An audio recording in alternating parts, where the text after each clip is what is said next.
LA 36, we're happy you joined us, and welcome everybody along the airwaves at Channel 36, LA 36. And we ready? Let's hit it, girls.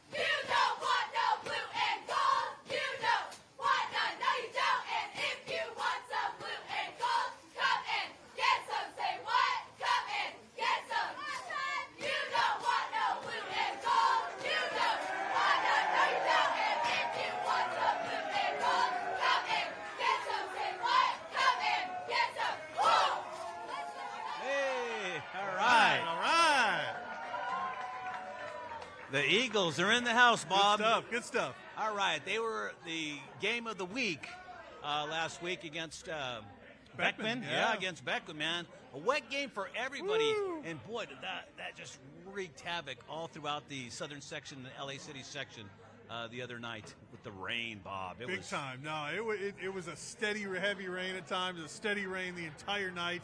And yeah, what an evening for everybody to have to deal with out there. It was tough. Yep, it was. All right, we're going to talk with Coach Mcinally, Jack Mcinally, and of course we'll talk with Pat as well. Pat Mcinally is here as well. He's a Hall of Fame punter and a legend. He was a wide receiver, a punter, a quarterback. He did it all in the NFL, and be good to hear from him a little bit. But right now, let's catch you up on some of the key games from last week. We're going to always look at a couple of games and see what's happening. Larry, let's roll it. We're going to talk about Sarah and Warren last week. That game was billed as, man, you know, you had the big quarterback, Yep. Lama La'aba, and he's going to Tennessee. And then you had Sarah, you know, going up against Roderick Pleasant. What a game, Bob. 27 points scored in the first quarter, and then nothing. Nothing, Silence, right? Here man. comes the rain, three right? quarters, yeah, you know.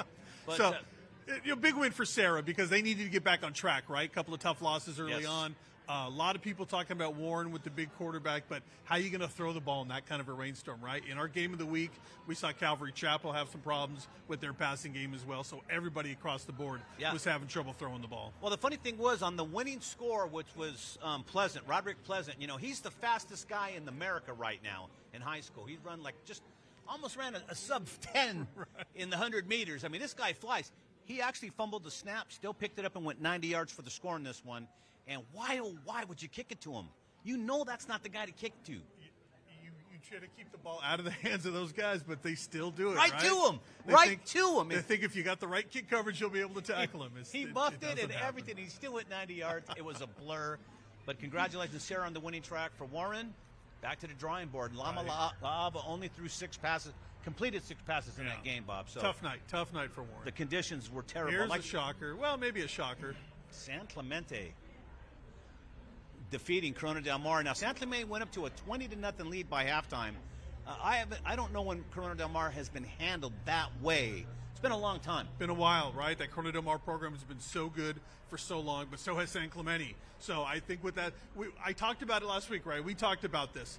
The teams are going to start separating themselves, right? We're going to say, hey, who's for real here, San Clemente or CDM? San Clemente proved they are for real. That's going to be the team in the South Coast League I think everybody has to deal with.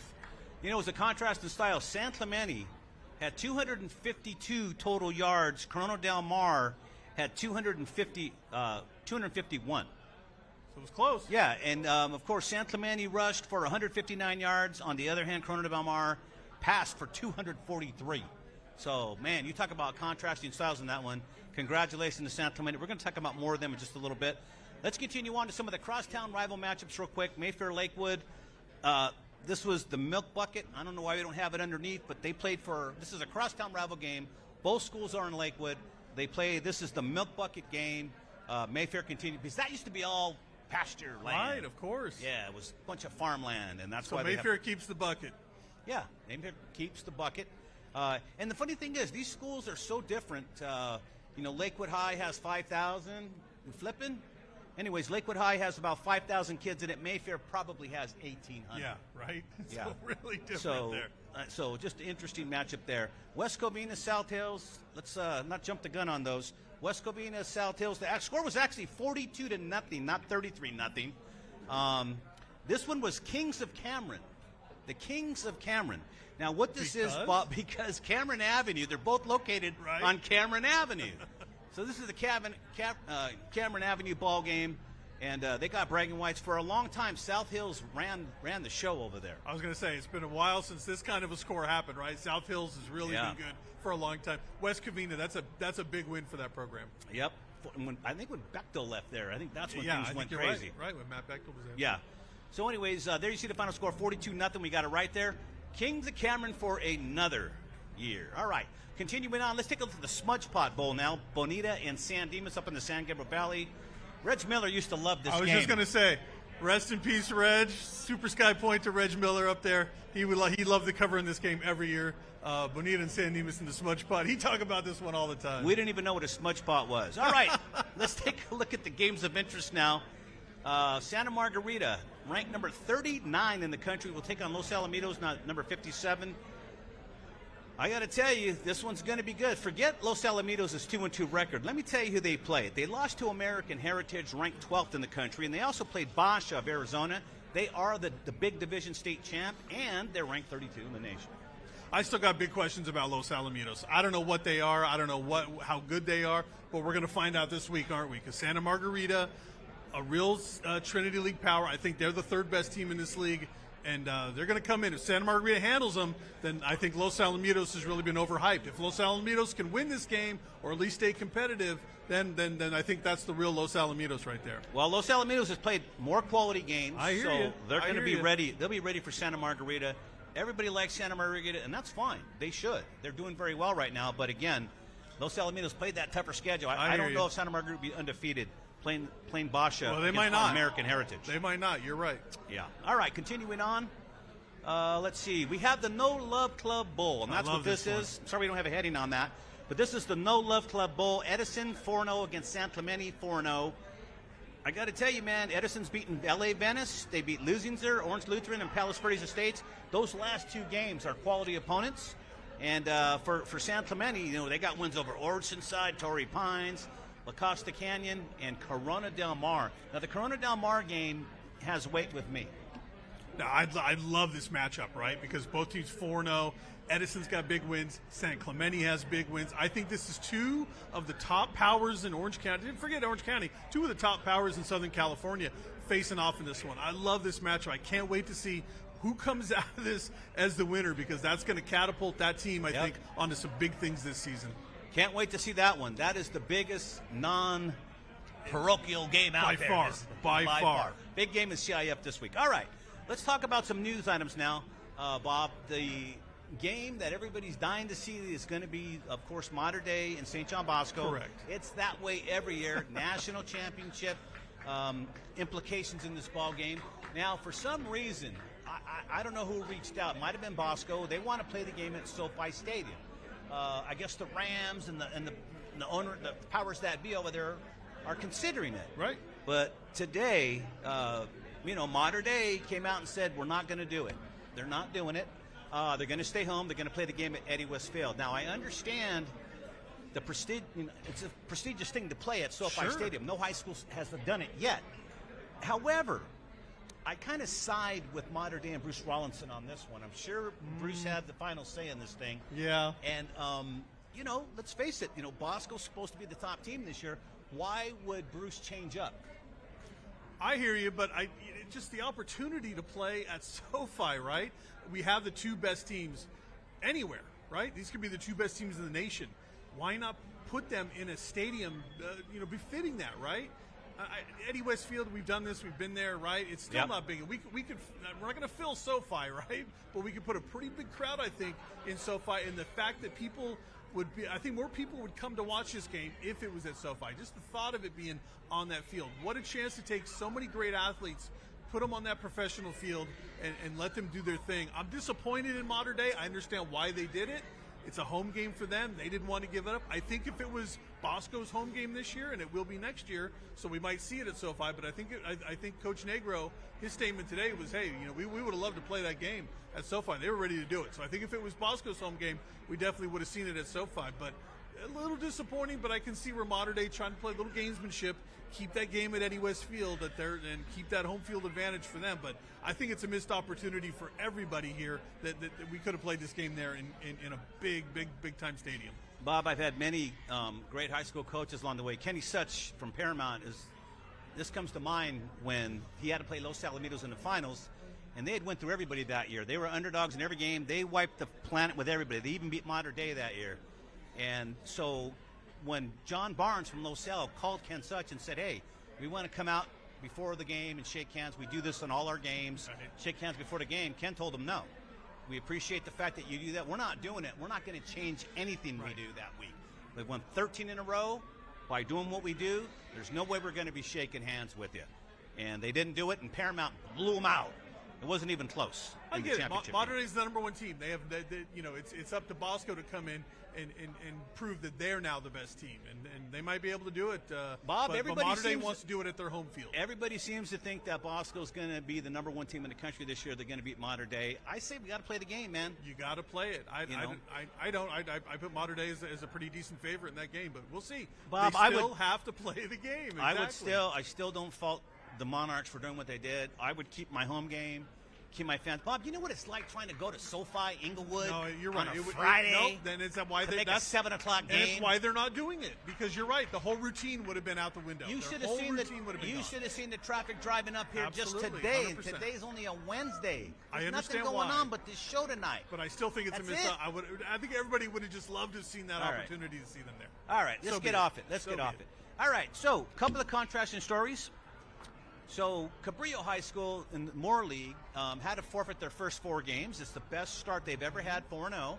And they had to forfeit their 4 games, Bob, because they used a secret weapon this year. Right.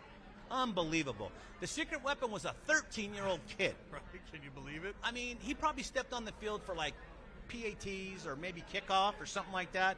Believe me, this kid was not a factor in any of the wins. They didn't need him. He's 13 years old. It was an oversight when they signed the waiver that your kid can play in sports. You have to sign a waiver. It just covers everybody. And I guess they didn't read the fine print. You got to be 14 years old to play football. Right. I think football's one of the few sports where you have to be at least 14 to play. And for obvious, it's safety reasons. Sure, Bob. absolutely. Safety reasons. So a real bummer for the rest of the kids on the team that happened, and, Yep. and a shame too for the kid who probably had no idea the rules. It's a short. That school hasn't been open that long, maybe 20 years, and man, they're on their way. But all they have to do is win league now, beat Long Beach Poly. There you go. And they'll take league. All right. Good luck. Now, by contrast, it came out this week that Montclair had to forfeit games too. Right. And it's not because the kid was underage; the kid was overage. Now, check this out. I'm not going to mention any names because all this is alleged, and if I don't say any names, then we're cool, okay? So this kid graduated from Pomona High School allegedly in 2020, all right? And then he went and enrolled at Montclair, forged his birth certificate, forged all his documentation, and got in as a junior after he had already graduated. So he enrolls at Montclair High, and he played the championship game last year when they won the championship, and he was playing this year. But I don't understand, if you're going to pull this off, why would you go play in a game from the school you graduated from 2 years prior? He went and played against Pomona. They beat Pomona, but I think everybody on the sidelines and on the team recognized this guy. He already graduated. He's like 25. He could be Joey Conti's dad for all we know. He's old enough to be that. But anyways, it finally came to head. He finally got busted, and man, there's a lot of stuff going on over at Montclair right now. I'll tell you, man, there's some crazy stories going on in Southern California football right now. It's not unprecedented, though, Bob. There was a guy years ago at Texas that played 7 years. It's happened. 7 years of college football before he got caught. We've had some college, but we've had some basketball players, too, who played junior college. I love it. Came back, tried to play more high school. We've seen that over the years. Aubry Fernandez, the Fernandez brothers at Artesia. One was 23 already, and they put him in as a junior, like this kid did. I mean, what is going on out there? Oh, man. Oh, my. All right. Oh, man, that's just crazy. But that's just some of the crazy stuff that's going on. I don't know where this is going to end up, but this kid ended up getting arrested, by the way, for forging documents and enrolling as a eligible athlete, I guess, Bob. Whatever you want to say here. By the way, got some good news now. We don't always just report the weird stuff. Okay, we do. We do. Listen, the 10 commissioners that make up the state of California's CIF state have decided that they're going to try and get girls flag football introduced as a sport, which I'm all for, by the way. I think the boys should be able to play that too. You have a lot of guys probably couldn't make a tackle football team, right, but could probably play flag football. It's already an intramural sport within some high schools, right? There are some high school club teams already playing girls Bob. flag football. No, there are. I didn't know. There are schools locally already doing that. There are teams put together, but it would be nice to have that as a sanctioned sport, right? I think that would be really cool because there's a lot of girls, and you're right, a lot of guys too that would be interested in playing flag football. Yep. All right. Let's continue on real quick. Hey, we're going to go to the top 10 real quick. Then we're going to go to Bob. He's going to go to John and Dan, who are hanging out, who we didn't introduce, by the way. Can we introduce them real quick? Can we cut to them real quick there, John Larry? Dan, they're over there. Let's take a look at let's take a sneak peek John at Conti, Dan DeForest. Look at the smile on Dan. Look at those handsome faces. Hiding in the corner. Here we are, hiding in the corner. Hey, give us a minute, John. We're going to come back to you guys in a second here. Let's go to the top 10 real quick, Larry, and take a look. We're going to start with the Prep Sports Night Live top 10. This has just been augmented for the Southern Section top 10, Bob, pretty much. This looks a lot like last week's. Monterey Bosco, Centennial, Pauley, Santa Monica, Los Al, Chaminade, Norco, Inglewood, and Edison's in the top 10 this week. Yeah, no, Eddie, you're right. They Edison got didn't moved make up. it in. I think that's the right move. I think Edison's on their way up on this thing. So we have number 6 and number 10 going head-to-head. That's here. And then, of course, one's ranked 39th, one's ranked, 57th or something like that in the country. So they're close to the top 50, top 60, so it's going to be a good game. Let's continue on. Have a look now at the next group, which should be the No Love Club. The Level Up No Love Club coming up No here. Love Club. And here we go. There it is. And look at, this is why we're having the No Love Club Bowl, because we have San Clemente at the top, followed by Edison. These are undoubtedly, undeniably, more than likely, the two best teams that sit in the stack of 10, Bob.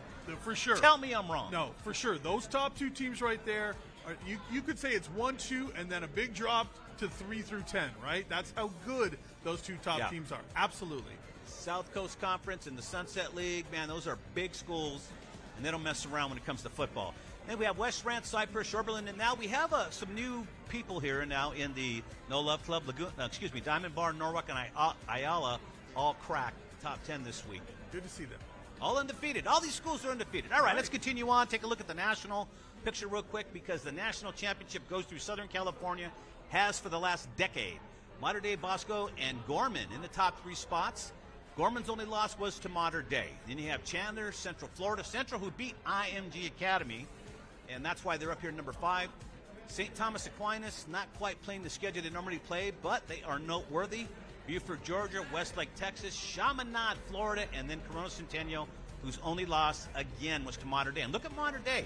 Played 2 top 10 teams in the top, 2 teams in the top 10 nationally, came away victorious. That's why they're number 1 right now. And I would say that number 1, even to number 2, the drop is pretty steep right there. I still think Mater Dei is a clear number 1 over Bosco at this point. All right, we're going to have Coach Jack Mcinally up here with us, along with Peters, the quarterback. And right now we're going to go to John Conti.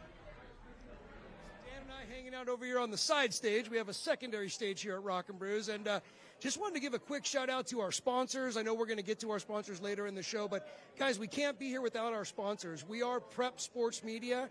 You can check out our website, prepsportsmedia.org. Our charity actually gives back to the community. When you come out to Rock and Brew, we're raising money for kids in the community. We put games on TV, scholarships for the kids. We're all about supporting the community. Tonight, we have the Calvary Chapel Eagles in the house. Dan, are you excited for this night? You know I am. Let's go. Let's go Eagles. And let's go Eagles. And also, let's go Dan DeForest. Want to give Dan DeForest a shout out. Not only is he a correspondent on the show, but he's also America's Realtor with DeForest Real Estate. So, Dan, we appreciate you being a sponsor. And I want to ask you, what does it mean to be a sponsor of events like this?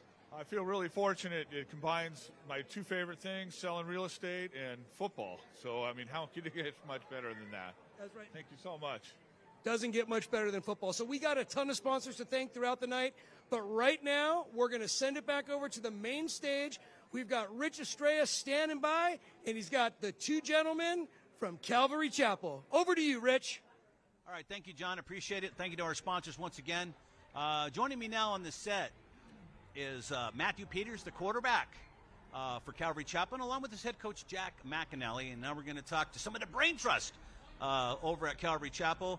And first of all, gentlemen, thank you for coming in tonight. Really appreciate it. I wish we could have better news to report about the game, but man, that field and everything was kind of crazy, huh? It really was, and thank you guys so much for having us and hosting us tonight. We really understand what an honor and blessing it is to have us, so thank you guys so much. But Appreciate that. No, the Beckman game, it didn't go the way we wanted to. I think the weather probably had something to do with that. But, Beckman played a great game. I don't want to take anything away from them. No. They're a great coach team and a great team. So, and that running back, man, Sandoval really had a great game. It's good for him. Me and Bob were kidding around, but we said, hey, he's gonna get 300 yards, because he broke quite a few big ones, and I didn't think it was anywhere near that, but he ended up with 289. But pretty close. Yeah. 289. A lot of yards. Oh, it really is, especially in a high school game. And I think Matt probably had a pretty great game rushing, but Matthew, not that fast. I got to give it to you, man. I talked to a lot of guys this weekend about the ball game and everything that happened there. But you're quite the athlete, man. He's got to be the best athlete on the team, doesn't he? Yeah, we have a lot of great athletes, but Matt definitely is a guy amongst himself, He works the hardest in the weight room, just runs great sprints. He's a hard worker. That's one of the reasons that we wanted him as our quarterback. I was going to say, your poise was undeniable. I mean, it was a wet night. I understand. If you read Eric Sonheimer's column, there was people fumbling the ball all night, everywhere. It was a mess. Even Roderick Pleasant, the 100-meter guy, he takes the winning score, but he caught it, and it was too slippery. He dropped it, and luckily he's got that 10 flat speed in the 100 and was able to take it to the house to win the ball game. What other sports do you play? That came to mind first of all. When I was little, I used to play soccer, but I'm mainly just playing basketball and football this year. I'm trying not to get hurt for anything because football is my favorite sport, and I really like to focus on it. I'm trying to go somewhere in college. And, so basically just football, basketball, but I'm a pretty good athlete, so.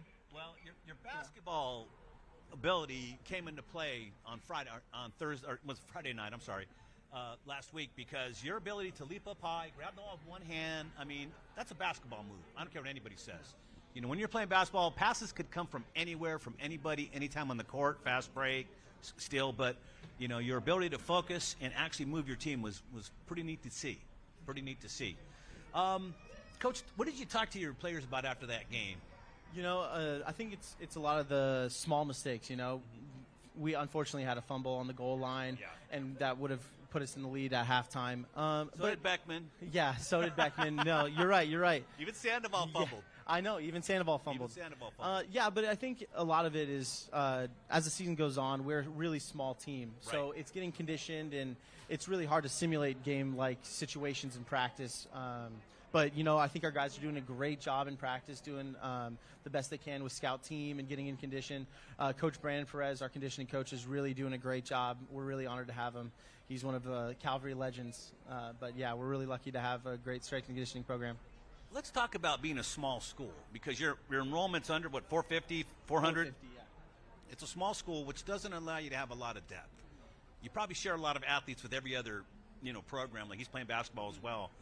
Talk about that. How do you prepare for that in the preseason? Is a lot more conditioning have to go on, do you think? Yeah, conditioning is a big aspect, but something that we do as coaches at Calvary, we really encourage kids playing multiple sports. So, like if you're at Mater Dei or Servite, St. John Bosco, you usually are just going to play one sport and stick to that.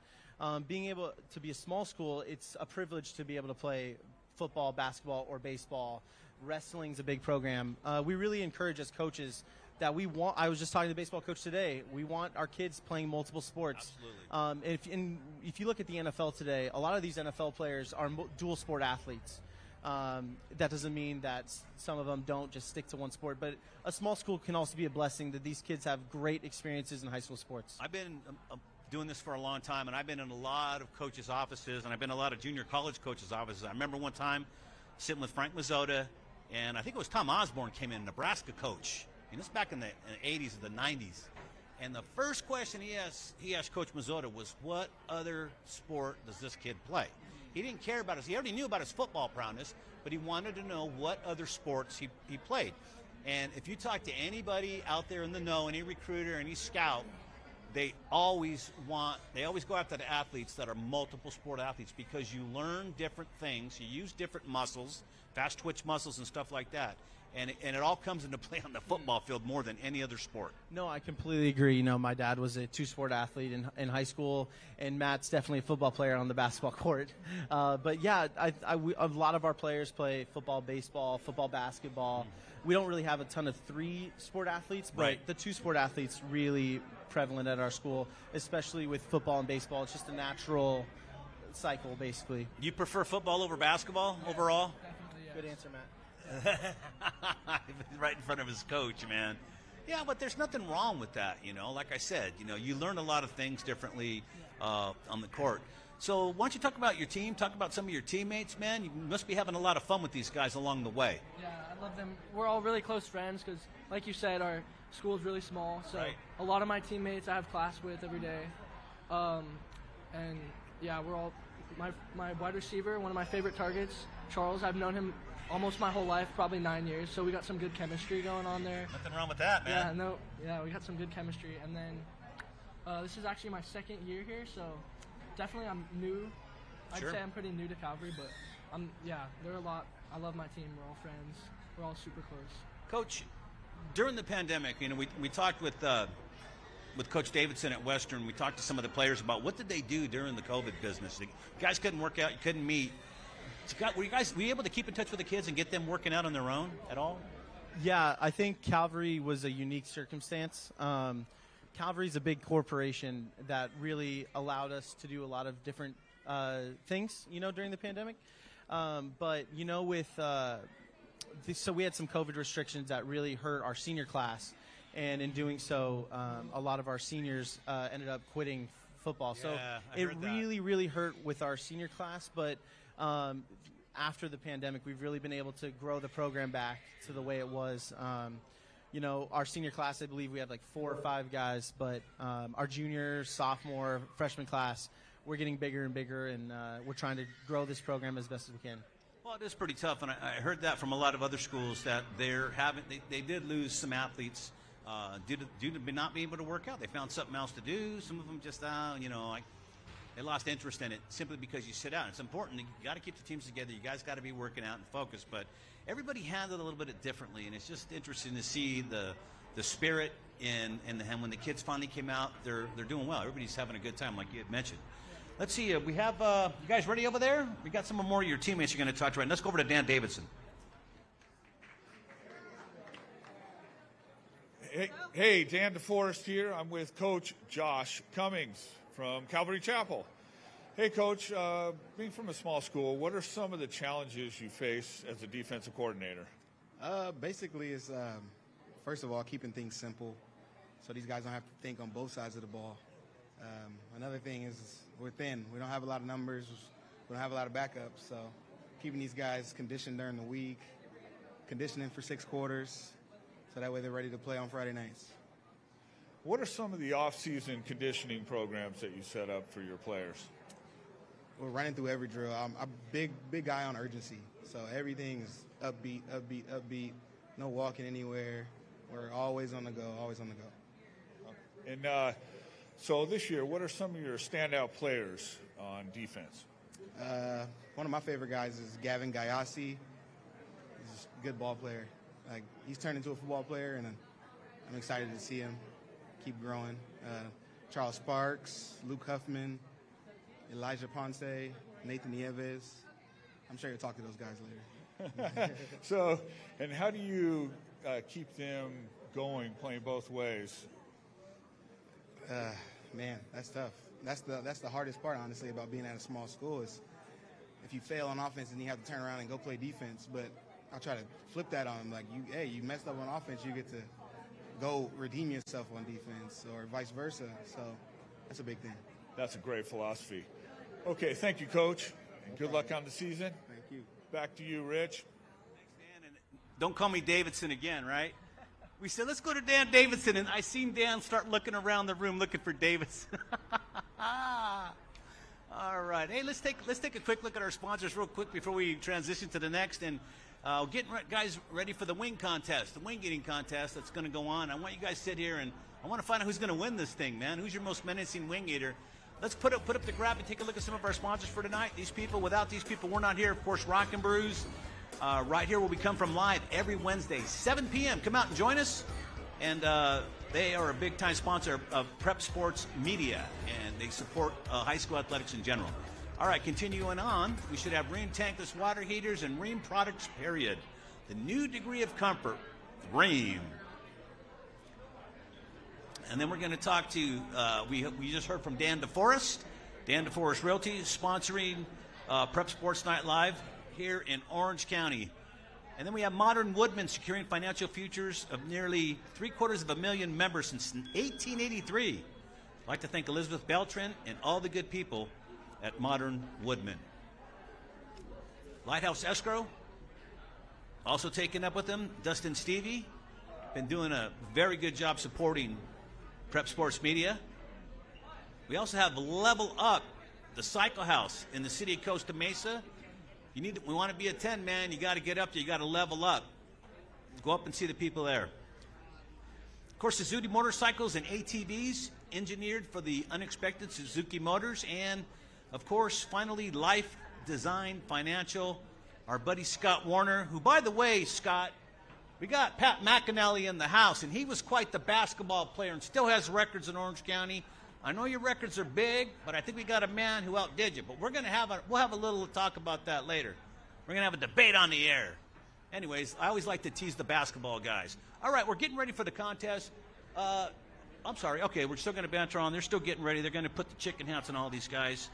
You guys got big eaters, good eaters at your school with your linemen? Yeah. Our line's huge. We got some big guys. Nate's going to go ham on those. I'm guaranteed he's going to win. He's going to win? I'm going for Nate. Don't let me down, Nate. Coach, you got to have a fun-loving bunch when you have a group this small. I mean, they must really have a good time. You must have some crazy stuff going on over there. You know, not too much. One of the best additions that we made last year was a man named Manny Wright. And he's just built an incredible atmosphere with our linemen, and it's carried over into our skill guys. But he's a 5-star from Long Beach Poly to USC, and then he was on the Giants and the Dolphins, and he means a lot to our program, and he's just done an incredible job building young men, especially in our linemen. But he has a son on a team, Manny Wright Jr., who's one of our studs. He plays both ways, never complains, scored our first touchdown of the year. But yeah, Manny Wright has just been an incredible blessing to us as a school. He's made an impact in the basketball team too. But yeah, we're so blessed to have him as a culture guy, as a coach, and just as a person. That's good. It's always good to have some, different opinions and different guys mentoring kids. That's what I'm saying. You always don't have the same philosophy. Peters, let me ask you, what do you do with your spare time? What do you guys do nowadays? You know, things have changed so much. So what do you do? What would you do when you're not playing sports, when you're just hanging out? You guys are you a big video game guy? Because everybody loves to play Madden. I have the PlayStation 5, so I like to play Madden. And it also helps with my actual game because I can get some plays, can do some reads as a quarterback. And me and my friends like to go to the gym a lot. You know, just try to get bigger, help us with football.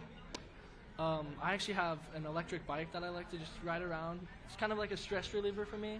Like if we're playing a game tomorrow, I'm like, I'm getting kind of nervous. Got to go on a bike ride or something like that. So that's what I like to do in my free time. All right. It's more than I did. My free time.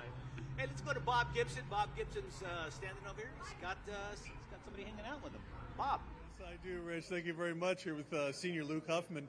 And Luke, obviously a disappointing loss a week ago. The conditions, not as you guys would have liked them. But I want to talk to you a little about leadership, right? When you get into a situation like that as a senior, what are you trying to tell your guys? What are you trying to do to get them through that kind of that driving rainstorm and those adversities? I mean, honestly, a lot of it is just keeping their morale up and really just telling them that next play. Even when someone screws up, you just got to take it, learn from it, and go to the next play. Keep that head up, and hopefully you make up for the next play. Yeah. What did you guys learn about yourselves coming out of that kind of a situation and that kind of a game? I think we really learned that sometimes mistakes do happen, and sometimes it's not completely your fault. Like, no one really expected that rain. It wasn't favorable conditions for us, but we learned some stuff from it, and honestly, I think it was a positive experience. You like being looked to as a leader by your teammates? I do, yeah. It's quite enjoyable being able to kind of lead some of the younger guys, help them, learn to enjoy football as I do. All right, Luke Huffman, guys, looking to lead the Eagles into league now. We'll talk to a couple of his teammates coming back as well about that. Back to you, Rich. All right, thanks, Bob. Hey, Jack, I wanted to ask you, a lot of people probably don't know this, but, you got a pretty famous dad. I mean, you have a pretty cool dad, actually. I remember watching him play football when I was a kid and a teenager growing up. Pat Mcinally was something else, man. Colorful guy. I was talking to him earlier tonight and was reminding him of the kind of things that, Tom Brookshire and Pat Summerall used to say about him. He's like, whoa, those names are so long ago. And it's like, yeah, those were the guys back then. But what was it like? Well, I don't think you were born yet when your dad was making all that hay with the Cincinnati Bengals. Yeah, no, probably my favorite story about my dad is he's very humble, and being able to – the first time I saw his highlight tape was when he was inducted into the College Football Hall of Fame. He never ever pushed it on me. He never bragged and said, hey, you need to do this like I did that. It was an honor. I remember I was sitting in the front row and they announced his name, and I got tearful just because I was like, holy cow, my dad was legit, No, he was, no doubt. Yeah, my dad was just an incredible athlete, 6'7", ran like a 4.5 40. They don't make guys like that, and when they do, they're in the NFL. From Villa Park High, right? He went Villa local, Park High, down the street, yeah. Then Imagine Harvard and only 50 on the Wonderlic. I've just had the best life, and he's done an incredible job mentoring me and basically grooming me to be a head coach one day. I didn't really know that when I was little, but he's had such an impact on my life. I will forever be grateful for him. He's a mental giant, man. And you know what? NFL types don't like guys like your dad. They don't want guys smarter than them, because the smart guys always see through the BS. They just do, and they know what's going on. Yeah, I think he had to pay for that with playing the Steelers twice a year. I know one time he got hit really, really hard, and he got just his helmet off, and they were just like, welcome to the NFL, Harvard grad. He would get teased a lot, but, it was definitely a blessing in the end. Heck yeah, man. They got him on his way, Mcinally was the guy. He was something else back in the day. You're down. I can't wait to talk to him. Did you know about his dad at all? Have you seen anything on him? Yeah, I've heard about his dad before. I know he got 100% on that one test, and I knew he was a punter because our punter Zendon, he's always telling him some pointers, trying to get him better. Did you see that ball your kid kicked the other night? It was like that was a bomb. 65 yards in the air, and it was a perfect spiral, and it came down. Coach Mack was definitely proud of that. Yeah, I mean, geez, I expect your kids to be able to kick a ball, especially a punter. How we doing over there? We got the hats on yet? How we doing? We're getting ready for the wings contest. Peters, who are those three guys over there? So we got Porter Johnson. See the big guy? We're over there first. Okay. All right, one second. Your boys? No, I know. Wait, no, we're talking about something else right now. Who are your boys out there? We got Porter Johnson. He's going to go ham. I know it.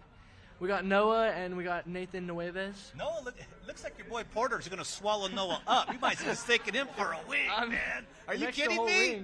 Are you kidding me? He's going to swallow that kid up. All right, who we got? Bob? What do you got going, Bob? All right, thank you, Rich. Jackson Pelkoffer is with us. He's a junior. We talked about to your buddy about the conditions out there, but that's gone now, right? That game's last week. You got to move on now. Costa Mesa, a Thursday night to match up, and that starts league for you guys, right? Excited about getting started in league? Yeah, it'll definitely be a fun game. It's for us, it's a rivalry game. Last year we unfortunately lost them, so this is a big game for us.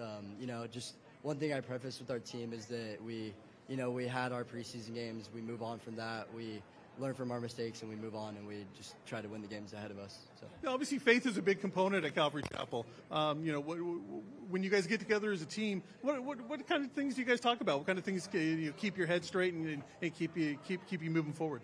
Just I've been around football for a long time, especially with the newer team, like newer players. I just try to preface with them that it's all about perseverance to me, and persevering through a lot, and kind of not being afraid of someone. If my dad's famous quote is, "Would you rather be the hammer or the nail in football?" I'd rather be the hammer. Is it important after a tough loss like that just to get right back on the field, just get right back at it? For me, yeah. I mean, the night of the game, yeah, it's definitely tough. I mean, everyone hates losing, but fortunately, it was preseason for us, so I think that's what kept our heads high. we're having a head up going in the league. So you don't want to look too far ahead. It's the old saying, one game at a time, right? But exciting time to get into league and try to win a league title, right? Yeah, for sure. I think I definitely think we have a great chance of being Costa Mesa. It's a rivalry game. Standout back Estancia. I personally really look forward to playing Santa Ana. I think this is a year that we can really beat them. All right, you heard it there. They're looking forward to getting in this league and getting ready. Back over to you, Rich. All right, we're just sitting here talking some football with Peters, finding out some. I'm not going to tell him who your favorite team is. I won't rat you out, man. All right, I don't want to get you in any trouble. All right, so where are we going with this, Paul? We got another interview. We're going to go straight to the wing contest now. Do we have the hats tonight? Did the guys take the hats from last week? Where are you at? Elwood. Let's go to Elwood. How y'all doing tonight? Once again, we're here at Rock and Brews. I have Ryan here for the chicken wing eating contest. And Ryan, won't you explain the rules and what type of wings we have tonight? All right, gentlemen. We've got 30 seconds to get those wings as clean as possible. 30 seconds to bring it down to the bone. Winner gets a $40 gift card. What you're eating tonight are our Chipotle honey barbecue wings. A little bit of sweet, a little bit of savory. They are delicious. Enjoy, gentlemen. Good luck. Once again, we have 30 seconds. 30 seconds to eat the chicken. And my goal is to make sure you guys get to the gristle. On my go, we go. Ready? Go!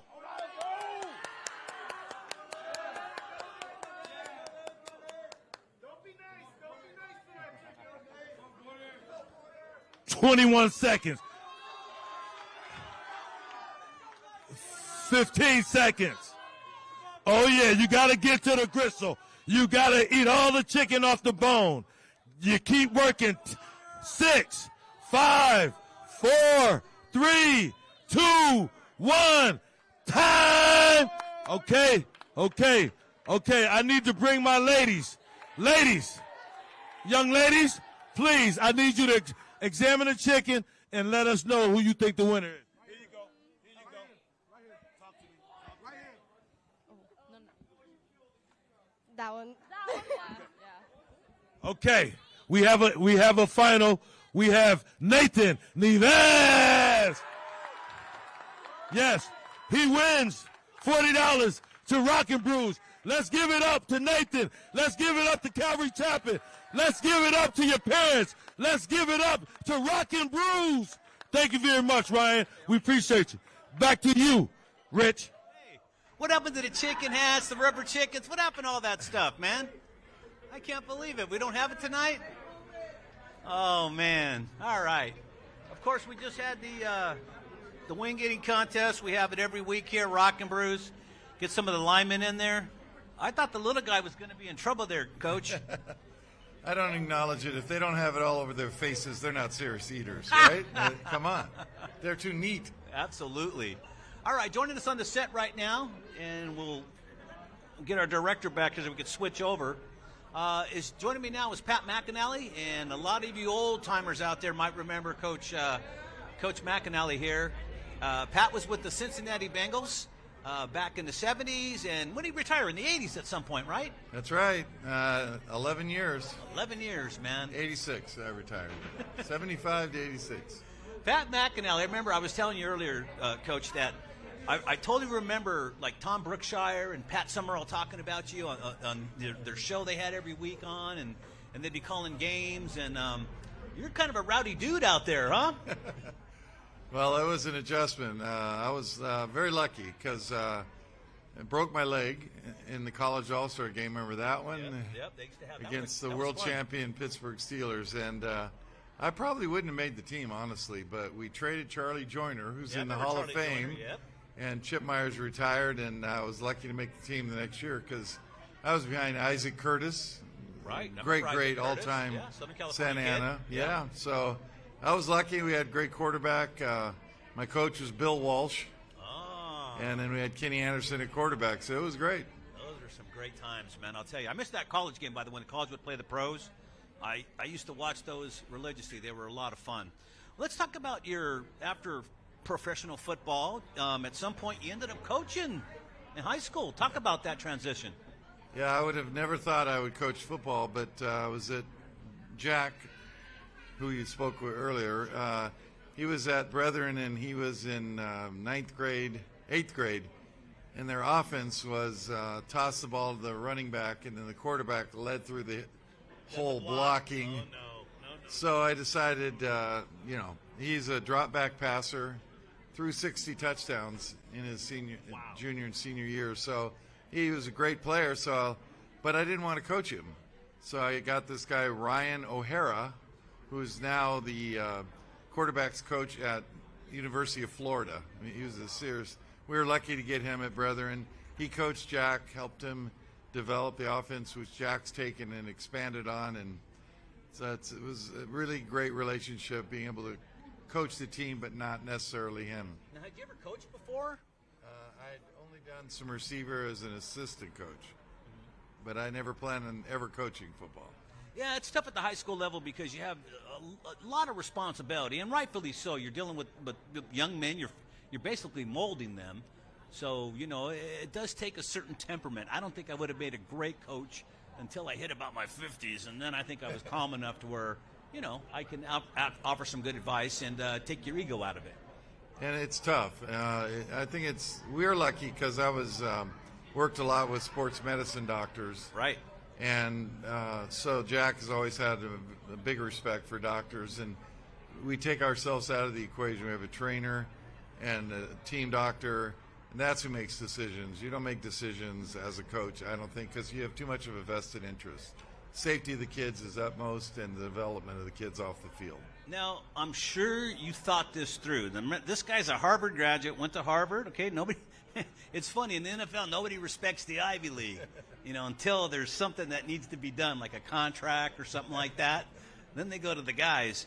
But being a cerebral guy like you were, you had the perfect score on the Wonderlic. Nobody's ever done that before or since, as far as I know. What were some of the challenges for you? Because somebody like you has things pretty much well thought out, but now you got to convey it to the young guys who have no clue. Well, first of all, to put in perspective, the first question on the Wonderlic test is 11 p.m. before or after midnight. Okay, they got harder, but the first question was that. Anybody got an answer to that? Anybody? I tried to tell them it depended on what day it was. I actually tried to argue with them on it. Could be the morning or the evening. Yeah, it could. But anyway, they didn't like that. What's the right answer? Before, because it's curfew. They actually had a purpose in the question. That was funny though.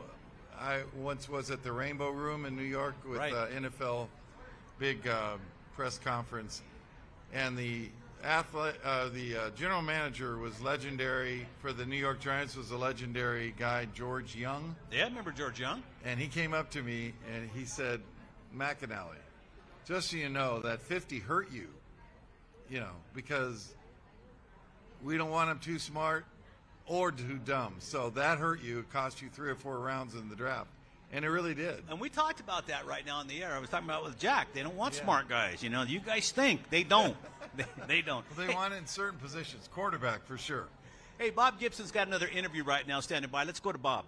Or excuse me, that's Dan DeForest. Let me take that back. I had to glance over there. Go ahead, Dan. Hey, Dan DeForest here. I'm with Nathan Nieves. How you doing, Nathan? I'm doing good, thank you. Okay. I understand that you've been at Calvary Chapel for quite some time. Yeah, I have. To be honest, I've been going here since I was like 4 or 5, from the grade of kindergarten, all the way up to like now. I'm a junior right now this year, and it's just been good. The school's been really good to me, and in return, I'm gonna try to be good back by performing in these games and hopefully bringing some light on them. Hey, we got a homegrown player right here. He's starting offensive guard and starting defensive tackle. Nathan, what do you like better, offense or defense? Personally, I like defense better. I just like the thrill of just, getting the tackle. I feel like in football, there's not much feelings that can match that. Like, maybe scoring a touchdown, but just like getting a tackle by yourself just feels really good, And yeah, that's just it. Hey, I love it. That's the best part. Hey, tell me, going both ways, what are some of your conditionings, your personal conditionings that you do to get prepared for the season? Just try my best to practice, try to work as hard as I can. And in the end, just give it all to God. Very good, very good. Now, Have you always been able to eat a lot and handle that chicken wing contest? How does it feel to be the king? Feels pretty good to be king, but yeah, big guy, got a big appetite. I love it. All right. Hey, we're going to go over to John Conti right now. All right, John, what do you know? There's Mr. Scott Warner. No. I found Wilt Chamberlain. This is Scott Warner. We refer to him as Wilt Chamberlain. He played ball at Catella High. I think he averaged, 92 points a game? 93. 93. See, he's even going to call me out 93 points. So, Scott, we just want to thank you from Prep Sports Media, for always being out at our events and helping all these kids. What does it mean to you to be a sponsor to these kids? Well, it's great. I mean, high school for me in sports is cheerleaders, after the games, great time in life. I mean, I had my 40th reunion, so it's been a while. But I still remember all these great memories. Just fun to support the kids and going on to play college. And for some people, it's a great opportunity. Love it. Absolutely. And this, of course, gives kids some exposure that might not get exposure. As you know, we broadcast games on TV, and you've been a big part of that. So, Scott, we always appreciate you. And I was walking around and found this book sitting on a table. This is the free book that you give out, correct? That's correct, yes. It's 30 years of experience in the financial services. I decided to give back to the community by writing my first book, How to Get on Track for Your Retirement with Confidence. You just go to lifedesignfinancial.com. It's free, no obligation. I'll send it to you. Well, we greatly appreciate you sponsoring our show. We appreciate any free advice you can give to our listeners and anybody who wants to grab the book. So that's Scott Warner with Life Design Financial. Back to you, Rich. Yeah, we had to bring Scott up here right now so we could talk to Pat Mcinally with me and talk about, who was the better basketball player in high school. They probably were 2 miles apart from the high schools they attended, and both got big records, so it'll be interesting. Coach, I want to ask you, you went to high school a long time ago, just like me. What is the big difference that you see between the kids now and back then? Because it must have been a culture shock for you. Yeah, I think the biggest, it's very challenging as a football team because you don't have 2-a-days anymore. Oh, really? Taking those out now? No, so that you really bond when you sweat together and you're in pain together. So that's the biggest difference, I think. The fact we can drink water during practice. Yeah, we didn't get that. Yeah, it was so dumb. Even when I was at early with the Bengals, we weren't allowed any water in Ohio with 100-degree temperature. Humidity, man. And humidity is 98, wow. Yes. So I think that's the biggest difference. And then I think the greater emphasis on academic accomplishments is a really good thing. So we always push our kids in their grades. And again, for us, the priority is religion, then grades. First is family, of course. Absolutely. And football is a distant fourth. Yeah. The reason I ask you about the changes is because, I started coaching high school basketball and stuff when my kids got of age, and holy moly, what a culture shock it was. Just the lexicon they use nowadays, and you got to explain to them, what some of it's just not appropriate. But it's constant battle. Well, if you start in AAU, you really know about the language and the culture out there. So that's very challenging. I took them out of that, but yeah, it's got to be a culture shock. And like you mentioned, a lot of the traditions we had back in the day are just gone now. Like the All-Star game between the college seniors, the All-Americans, and the professionals, the Super Bowl winners, so to speak. Well, I was 6'6", 190 pounds. Walter Payton nicknamed me Mr. Green Jeans. That's an old. Yeah. You might remember. Yeah, I remember Mr. Green Jeans. Captain Kangaroo. But right. I actually was introduced in the stadium, and I was next to Mean Joe Green. And he's got this big beard, and I'm the skinny kid from Harvard. It was quite an awakening. I'll tell you, one thing I wanted to ask you, and I've been wanting to talk, to somebody in the know that played in that era. What would Johnny Unitas or guys like him back in the day that were the guys with the record holders that, they could still hit you 10 minutes after the play. Matter of fact, when you get in the huddle, if you get hit by a player after the play, it's still cool. There was no flag. What kind of numbers do you think Johnny would have put up? Just about limitless. I mean, he'd have over 100,000. Oh, he would. He would have. He was such a winner. I mean, it was just a different era. Think about the greatest quarterbacks were Bart Starr and Johnny Unitas. Absolutely, yeah. And then a great player was Dick Buttkiss. You know, I mean, no wonder he got in fights his whole life. Yeah, but that was a tough one. No, I think that with this game, well, you know, Walsh started all this, my offensive coordinator at the Bengals. So I just think Unitas could have thrown for limitless amounts. Could have thrown for quite a bit. Now, Coach, you coached at Calvary Chapel prior to your son coming. Talk about that when you came to Calvary Chapel from Brethren. What were the differences? Because another small school going to another small school. Was it smaller or bigger? It was bigger. We were down to 200 at Brethren. So I came first of all, because I love the school and the people that were there. But John Hughes is the athletic director. And John really, you know, I was really excited about coaching under him as an athletic director, who went on to win CIF as a basketball coach, by the way, a couple years ago. So that was, and then I think the comfort level coming from Brethren to here was great for me. And actually, we were lucky we inherited a team that had been 1-9, had only beaten an 0-10 Costa Mesa team, but we had a lot of really good seniors. That's the big challenge this year. Is I've never been around a team with only 3 or 4 seniors ever. So now it probably doesn't happen a lot at your level because you're such a small school. But what about the way the things have changed, where you could basically go out and create a team now? Yeah, there's really no rules. Well, these, you know, like a Servite or Mater Dei. So let's say Brethren had one great athlete. That athlete now goes to Bosco or Mater Dei. Yep. We used to play with our friends that we grew up with, and I like that era a lot better than just going to the strongest programs. So it's a lot more spread out. I like that better. But we're happy to have who we have and develop them. But you're right, it's a different kind of pressure, because I did coach at Servite one year, my nephews, and you know, they whole different ball oh game. My gosh. Were you coaching with Troy Thomas? I did. That was his first year. Yeah, before he did well. Oh yeah. He was the last guy in the Trinity League to actually puncture the Mater Dei Bosco, you know, tandem. That was awesome. I mean, you know, he's the right guy for that school and that culture. You know, they're very serious about their football, and they live up to it. Last thing I want to ask you, because I know you're such a smart guy. The NILs were not, name, image, and likeness. When you were going to college, you probably would have cleaned up. You probably would have been an agent and cleaned up for all your pals at Harvard. But how do you see that? Like, it's the Wild West right now. Where do you see that finally ending up? How is this going to work? You know, I actually got offered by McDonald's for my senior year. Big Mac. Yep. So, of course, they didn't allow it, of course, but they have to create some rules and some boundaries, because right now alumni are just buying players. Yep. And I agree with Saban on that one. Not that I feel sorry for him. He Well, comes up with plenty of guys. Saban's been buying players for years, and I'll go on and say it. He can't even sue me for it because he knows it's true. All right? Cam Newton's dad or grandfather outed everybody. Yeah.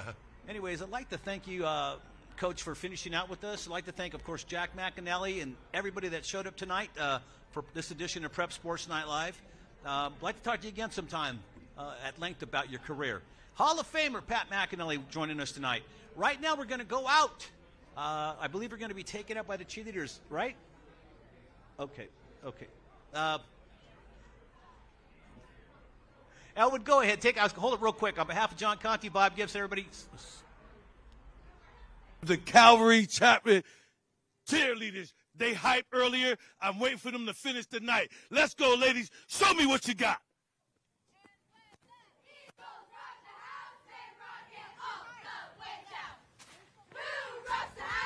The Eagles rock the house, and when the Eagles rock the house, they rock it all the way down. Who rocks the house?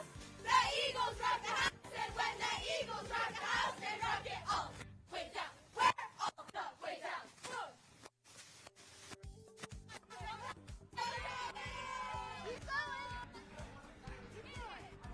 All right, thank you. We appreciate it. Calvary Chapel cheer. The Eagles taking us out. I'd like to say, once again, thank everybody who came. Then I'd like to thank head coach Jack Mcinally. I'd like to thank one of his assistants, his dad, Pat, and everybody else who came out tonight. On behalf of John Conte, Bob Gibbs, Rich Jackson, and so long, people, friends here. Press Sports Night Live. Good night, everybody.